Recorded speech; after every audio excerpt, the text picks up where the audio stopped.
अत्यंत महत्त्वाचा निर्णय आरोग्य खात्याने घेतलेला आहे।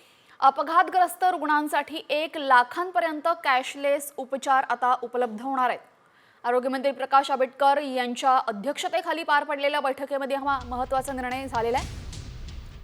या संदर्भात अधिक माहिती देतील आमचे प्रतिनिधी गणेश कवडे। गणेश, अपघातग्रस्तांसाठी हा अत्यंत महत्त्वाचा निर्णय आरोग्य विभागाने घेतलेला, काय अधिकची माहिती आहे?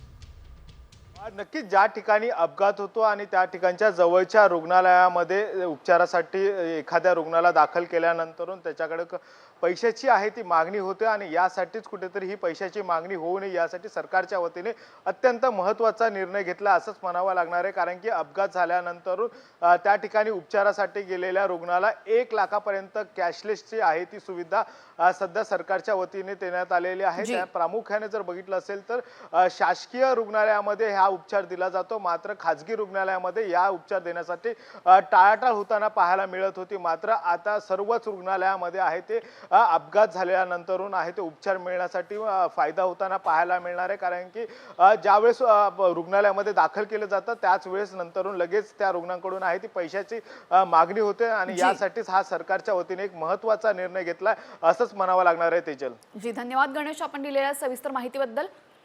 या निर्णयामुळे अपघातग्रस्तांचे प्राण वाचण्यास नक्कीच मदत होईल जर याची अंमलबजावणी काटेकोर पद्धतीने आणि शिस्तीने झाली तर।